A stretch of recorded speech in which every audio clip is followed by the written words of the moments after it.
is faith. Okay, faith.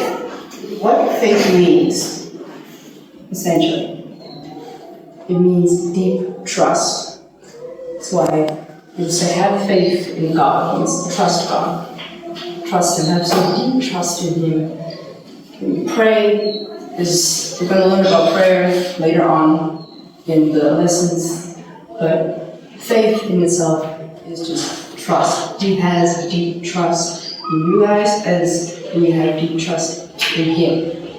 Teaching, or the wisdom is connected with the teaching, teaches.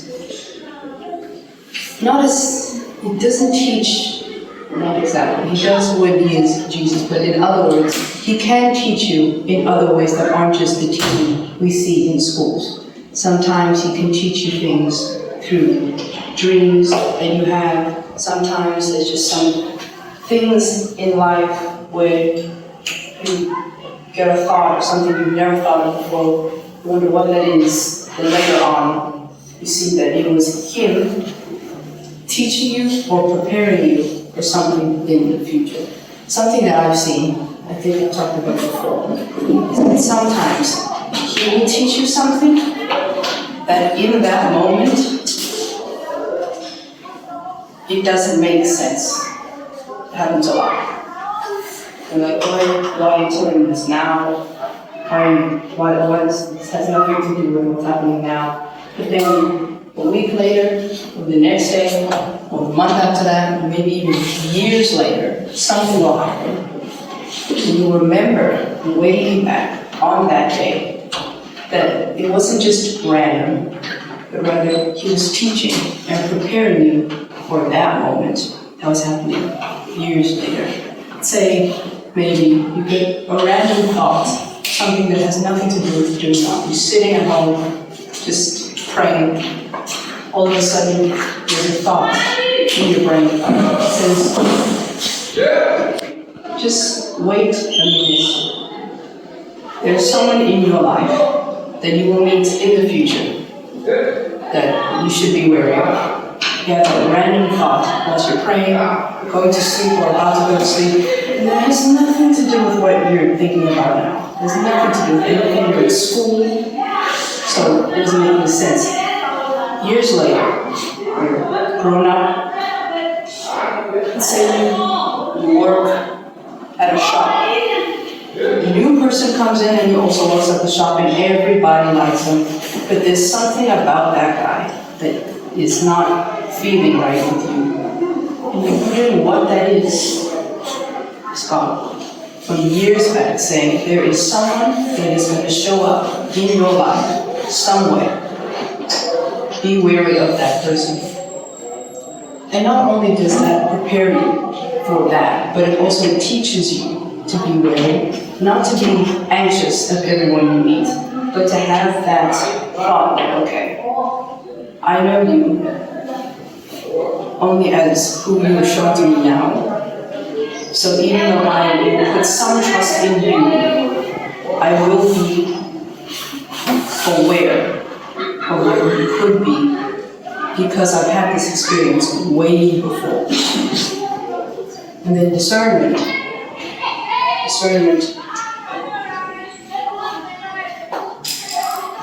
means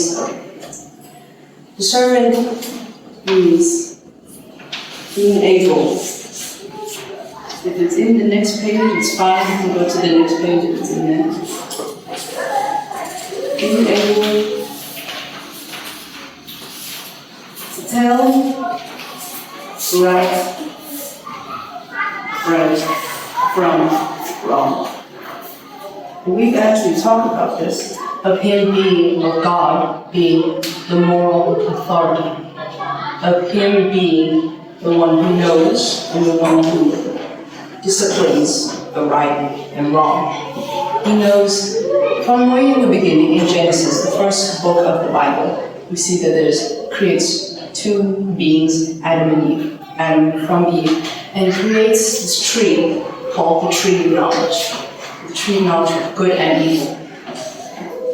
He instructs them to not eat from this tree, to eat from any other tree, any other plant, any other crop. do not eat from this one specific tree. Do not do that. So that was already the right thing to do, was to not eat from the tree. The wrong thing to do was to disobey what he said and eat from the tree. But he gives you, like I said, he does not force you to do the right and the wrong. He says, this is right, this is wrong. What is your choice? What are you going to do? Are you going to do the right thing to do, or are you going to do what I told you not to do? That is your choice.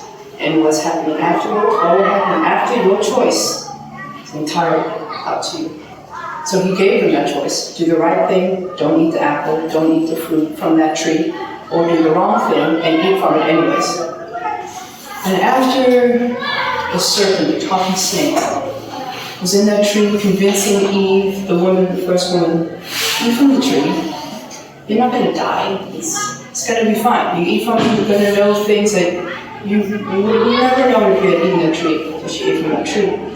It gives it to Adam, he eats. And then God comes, and he's like, okay, so you ate from the tree. That's what you're telling me. The thing I told you not to do, you did it anyways. Okay. So, as punishment, he bans them from the Garden of Eden, which is where they were living. It was a beautiful garden, trees and animals, and it was just peace. He essentially kicked them out. And there was one more thing that he did, specifically with Adam and Eve. Yes, and that was because of what they had done, they're going to inherit a curse instead of a blessing. The curse basically is things just not going right in your life. And they were specific with them, and they said to Adam, you, as a provider, it will come hard. You will sweat to just get a living, just bring food in the home. It will be hard.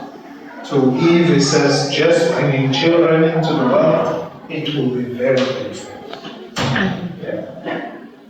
So that was just administration. Administration